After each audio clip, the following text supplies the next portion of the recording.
देखिए, भारतीय जनता पार्टी आम लोगों की पार्टी है और इन्होंने अगर कहा है कि लोगों के सुझाव लेने चाहिए तो देश के जनता को और दिल्ली के प्रदेश के जनता को तो आज खुशी होनी चाहिए। दिल्ली से वो सरकार से हम नए बजट पे ये करेंगे कि जो हरियाणा वाला डैम का सुझाव है और पंजाब वाले डैम से जो पानी की समस्या आती है और हरियाणा और पंजाब में आरोप ना लगाए, दिल्ली में किसी न किसी तरह से ये सुलह करके दिल्ली के लिए पानी की व्यवस्था करी जाए, बहुत ज़्यादा बेहतर।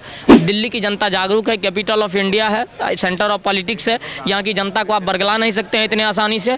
नमस्कार, मैं चिराग जैन और आप देख रहे हैं सोगन टीवी। इस समय की सबसे बड़ी खबर सामने आ रही है। जी हाँ, दिल्ली के लिए एक बड़ा अहम दिन होने वाला है। दिल्ली की नई सरकार यानी बीजेपी जो है 24 मार्च से लेकर के 26 मार्च तक दिल्ली विधानसभा में अपना पहला बजट पेश करने वाली है। उसके लिए खुद सीएम रेखा गुप्ता ने अपने कैबिनेट मिनिस्टर्स और तमाम एमएलए के साथ एक व्हाट्सएप नंबर भी जारी किया है, जिस पे कहा गया है कि दिल्ली वासी सुझाव दे सकते हैं।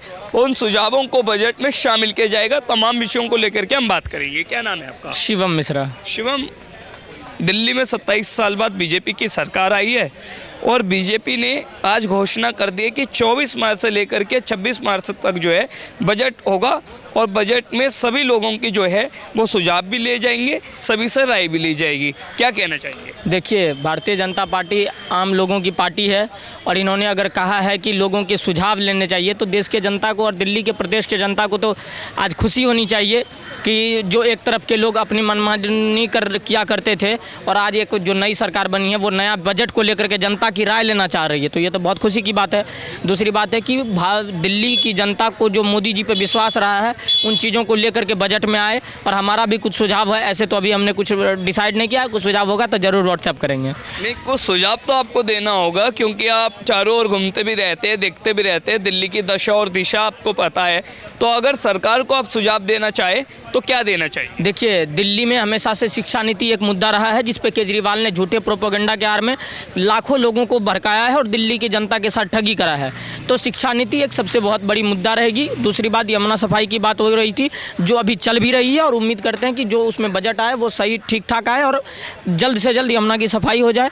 दूसरी बात हम कहेंगे कि जो शीश महल है वो म्यूज़ियम की बात करी है तो मैनिफेस्टो में रहे और वो भी तैयार हो, म्यूज़ियम भी तैयार हो। और दिल्ली में जो सड़क नाली आप देख लो कि बारिश के टाइम में पानी वगैरह लग जाता है और सबसे ज़्यादा समस्या पानी की समस्या है दिल्ली में।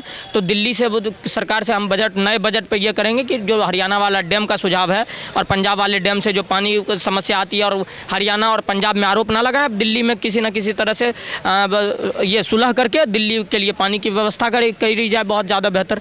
और क्या कह सकते हैं? आपने दिल्ली के मुद्दे उठाए लेकिन आप एक युवा हैं, युवाओं के भी कुछ मुद्दे हैं, युवाओं के लिए भी सरकार कुछ काम करे। देखिए, इंडस्ट्रीज़ को लेकर के तो दिल्ली में काफ़ी सारी कामें करी गई है लेकिन पिछले 10-12 सालों में इंडस्ट्रीज़ केजरीवाल ने नहीं लगाया दिल्ली में। तो इंडस्ट्रीज और इम्प्लीमेंट होंगे, जो विदेशी फंडिंग आएंगे मतलब इंडस्ट्रीज़ के लिए और विदेशी लोग जो इन्वेस्टर्स होंगे, जैसे दिल्ली में गुड़गांव वगैरह को जो डिज़ाइन कर रहा है उसके तरह नोएडा और दिल्ली में बहुत ज़्यादा विकास हो इस मुद्दे को लेकर के। और युवाओं को तो एक रोज़गार मुद्दा रहा है तो अलग अलग फील्ड में। अब सरकारी नौकरी तो दिल्ली में उतनी वैकेंसीज है नहीं कि आप दिल्ली में सरकारी नौकरी के लिए कंपटीशन हो, लेकिन जो युवाओं के मुद्दे होंगे वो मुद्दे हैं। शिक्षा जितने भी मुद्दे गिनाए उन मुद्दों पर केजरीवाल भी दावा करते थे कि हमने बहुत अच्छे काम किए, तो आपको उनके काम बिल्कुल अच्छे नहीं लगे? क्यों नहीं लगे वो भी बताएं। मैं सरकार से निवेदन करना चाहता हूँ कि केजरीवाल को अभी तुरंत अरेस्ट करवाया जाए, नहीं तो वो पंजाब भागने के फिराक में है और वो अगर पंजाब भागा तो पंजाब की जनता के साथ भी धोखा होगा। और पंजाब में अगर वो राज्यसभा सांसद बैठ के, सबसे पहली बात तो मैं आपको ये बताना चाहूँगा कि ये वही केजरीवाल है जो लोकसभा में जाने का सपना देख रहा था। ये कहता था कि हम गुजरात के अंदर मोदी को हराएंगे, हम गोवा के अंदर मोदी को हराएंगे, हम और पीएम, मैं कह रहा हूँ लोकसभा जाने का सपना देख रहा था और ये आज राज्यसभा जाने पर भी सस्पेंस लगा हुआ है। तो ये जो दारू शिक्षा नीति के आड़ में शराब नीति इन्होंने दिल्ली में करा। दिल्ली की जनता जागरूक है, कैपिटल ऑफ इंडिया है, सेंटर ऑफ पॉलिटिक्स है, यहाँ की जनता को आप बरगला नहीं सकते हैं इतने आसानी से। और यहाँ की जनता ने समझा और उन लोगों को उखाड़ फेंका है। तो जितने लोग इन सारे घोटालों में हैं, अभी तो सीएजी की रिपोर्ट आई है तो आधे से ज़्यादा पार्टी के लोग जो है रोहित शर्मा जैसे क्रिकेटर पे शिफ्ट हो रहे हैं। इन लोगों को अब क्या है ना कि अब मुद्दों से भटकने के लिए नए नए प्रोपेगेंडा अपनाएंगे, कभी जातिवाद का मुद्दा उठाएंगे, कभी पत्थरबाजों का मुद्दा उठाएंगे। तो इन लोगों को अभी पकड़ के रखना है। और इस बजट सत्र के बाद जैसे विधानसभा में नाम बदलने की बात हो रही है दिल्ली में, तो विकास के क्षेत्र में देखिए जो आप कहो कि क्रूर इतिहासक रहे हैं, उनका नाम बदलना दिल्ली के लिए ये भी एक बहुत अच्छा काम है। बदलने की जो प्रक्रिया आप समझते सही है? देखिए, नाम बदलने की प्रक्रिया बिल्कुल सत्य है, इसीलिए सत्य है क्योंकि आज भारत को छोड़ करके 100 से ज़्यादा ऐसे कंट्री है जिन्होंने समय के अनुसार नाम बदला है और वो अपने उपलक्ष्य को प्रस्तावित किया है। और सिर्फ हम तो कहते हैं समय के अनुसार बदला है, कई सारे इस्लामिक कंट्री हैं जिन्होंने पहले किसी देश पर कब्जा करा, उसके बाद उस देश के जगह का नाम बदला। तो हम तो कब्जा भी नहीं कर रहे हैं। 47 के बाद भारत आज़ाद हुआ, भारत पाकिस्तान के बंटवारे के बाद पाकिस्तान में एक भी हिंदू देवी देवता या भगत सिंह, राजगुरु, सुखदेव के नाम से जगह नहीं है, लेकिन भारत में लाखों क्रूर शासकों के नाम से जगह है। तो इन सारे इतिहासकारों को बदलना चाहिए। हम तो योद्धाओं के इतिहास को ही डालना चाहते हैं तो भारत में, और ये मुगल के जो वंशज हैं इन लोगों को तकलीफ होगी। तो ये भी एक मुद्दा है कि मुस्तफ़ाबाद, ओखला हो या नजफगढ़ हो, इन सारे जगहों का नाम बदलना चाहिए। हम तो कहते हैं कि दिल्ली का नाम भी दिल्ली से बदल करके इंद्रप्रस्थ होनी चाहिए। क्या बात है, चलिए बहुत शुक्रिया बातचीत करने के लिए। तो देखा, इन्होंने साफ तौर पर कहा कि बीजेपी जब अपना बजट लाएगी तो बजट में इस बात का जरूर उल्लेख हो कि दिल्ली के विकास और दिल्ली की उन्नति के लिए वो पूरा बजट जो है वो निर्भर रहे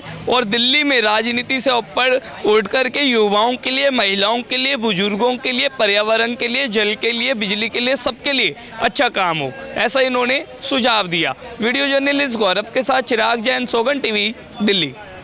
आप देख रहे हैं सौगंध टीवी, सौगंध वतन की।